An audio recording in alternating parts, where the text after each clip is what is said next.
علامہ صاحب slaughter chicken کھانا کیسا ہے؟ یہ جیسے ہم سعودی عرب میں جاتے ہیں، البیک وغیرہ بڑے شوق سے کھاتے ہیں، لائنوں میں لگے ہوئے ہوتے ہیں اور گھنٹہ گھنٹہ لائنوں میں لگنے کے بعد البیک لیتے ہیں. اس میں بھی علماء کرام کی البیک کے حوالے سے بھی ریزرویشن ہے کہ یار چکن پہ کہ یار ہمیں نہیں پتہ تو کہ یہ کس طریقے سے ان کا آپریشنل ہے معاملہ، چکنز کو کاٹنے کا ذبیحہ کیسا ہے، جھٹکے کا تو نہیں ہے معاملہ. تو اس کے بارے میں لب کشائی کر دیں، کیونکہ سلاٹر ہاؤسز میں ہزاروں لاکھوں کی تعداد میں چکن کٹ رہا ہوتا ہے اور وہ ساری چیزیں آ رہی ہوتی ہیں. خصوصی البیک کا معاملہ کیا ہوگا؟ آپ البیک کو خاص طور پر لے آئے ہیں تو چلیں آپ کو پسند نہیں ہے نام استعمال کیے بغیر ہم اصول اور ضابطہ ذکر کر دیتے ہیں. دیکھیں مشینی ذبیحہ جس کو ہم عام طور پر کہہ رہے ہوتے ہیں، کسی بھی جانور کے حلال ہونے کے لیے چند شرائط ہیں. اس میں سے پہلی شرط یہ ہے کہ جو ذبح کرنے والا ہے وہ عاقل بالغ مسلمان ہو یا پھر اہل کتاب ہو. دوسرا اس کی شرط یہ ہے کہ جس وقت ذبح کرنے والا اس کی گردن پر چھری پھیر رہا ہے تو اس وقت اس کی زبان پر بلند آواز میں تکبیر ہو، بسم اللہ اللہ اکبر، بسم اللہ اللہ. تیسری جو بات ہے، تیسری بات یہ ہے کہ جو ذبح کرنے والا ہے، اول تو ہو گیا کہ وہ عاقل بالغ مسلمان ہے یا اہل کتاب ہے. دوسرا یہ ہے کہ اس کی زبان پر تکبیر ہے. بسم اللہ اللہ. تیسرا یہ ہے کہ جو 4 رگیں ہیں وہ ساری یا پھر اس کی اکثریت کٹ جائے. ٹھیک ہے. اور چوتھا یہ ہے کہ تیز دھار آلے کے ساتھ کاٹی جائیں کہ وہ باقاعدہ کٹیں. اگر آلہ اتنا کمزور ہے کہ کٹنے سے جانور کی جان نہیں گئی بلکہ اس کے دبنے سے گئی ہے تو وہ جانور مردار ہے. اللہ. اب یہ ہو گیا ضابطہ ہمارے سامنے آ گیا. اب جب ہم مشینی ذبیحہ کی بات کرتے ہیں تو اس کی مختلف پریکٹسز ہمارے سامنے آتی. ایک تو جھٹکے کا ہے، اس میں تو سب کا اتفاق ہے کہ وہ جائز نہیں. دوسرا یہ ہے کہ بعضوں کے ہاں یہ کیا جاتا ہے کہ جانوروں کی گردنیں جو ہے نا پھنسا دی جاتی اور ایک سنگل بٹن ہے اور اس سے ریزر گرتا ہے اور وہ ساری کی ساری جو ہے نا وہ رگیں کٹ جاتی ہیں اور گردن الگ کٹ جاتی ہے. ہاں بالکل الگ ہو جاتی ہے، وہ الگ ہو گئی. اب بعض حضرات یہ کہتے ہیں کہ اسے پش کرتے ہوئے اگر اس نے بسم اللہ اللہ اکبر کہہ دیا ہے تو ہو گیا، تو وہ سب پر اطلاق ہو جائے گا. تو جو حضرات یہ کہتے ہیں ان کے ہاں مشینی ذبیحہ جائز ہوگا، اور جن کے ہاں یہ شرط اور قید بھی ہے کہ ہر جانور پر الگ الگ بسم اللہ اللہ اکبر کہنا ہے، ان کے ہاں یہ ذبیحہ جائز نہیں ہوگا.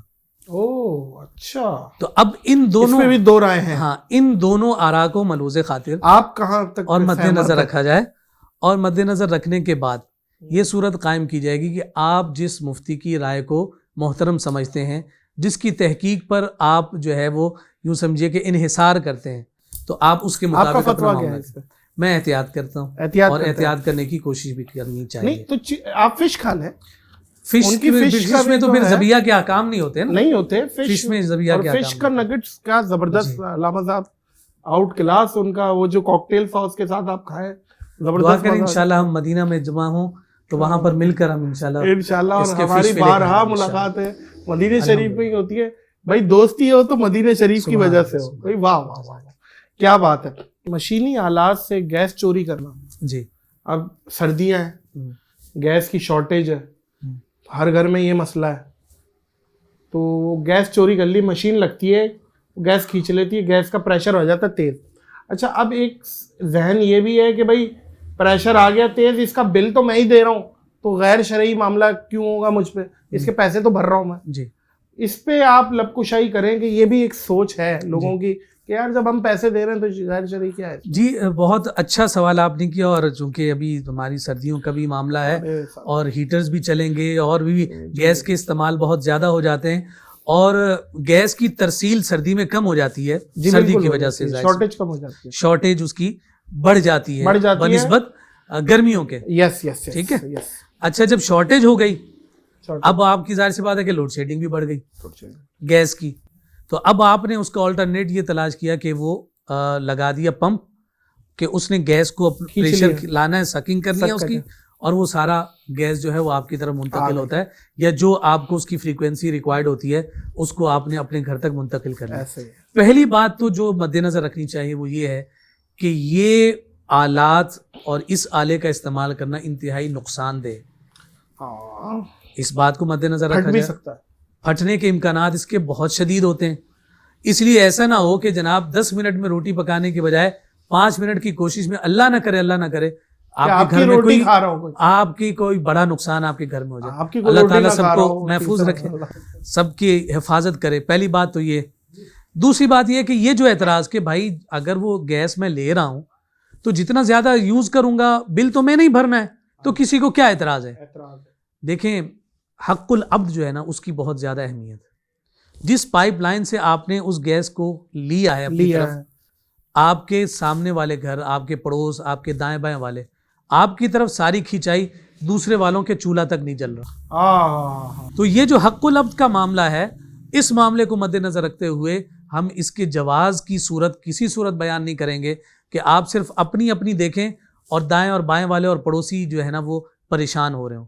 اور بالکل یہی چیز پانی کے پائپ میں بھی ہوتا ہے. پانی کے پائپ میں بھی ہارس پاور کی بڑی ڈونکیز لگا دی جاتی ہیں, ہاں وہ لگا دی جاتی ہیں, اس کے ہارس پاور بڑھا دیے جاتے ہیں کہ جناب جو 3 گھنٹے میں آنا ہے ہم 1 گھنٹے میں ہی پانی کھینچ لیں. اب وہ اتنا کھینچ لیا جاتا ہے کہ باقی حضرات جو ہے اس سے محروم رہ جاتے ہیں. یہ بھی اسی میں آئے گی, بالکل اسی کے اندر آئے گا, اور اس سے ہمیں انتہائی احتیاط برتنی چاہیے. اپنا بھی اس میں حفاظت ہے کہ یہ جو ہے انسٹرومنٹ یوز نہ کریں کہ کسی بھی حادثے کا ہم شکار نہ ہو جائیں, اور دوسری طرف حقوق العباد کا پاس اور لحاظ بہت ضروری ہے.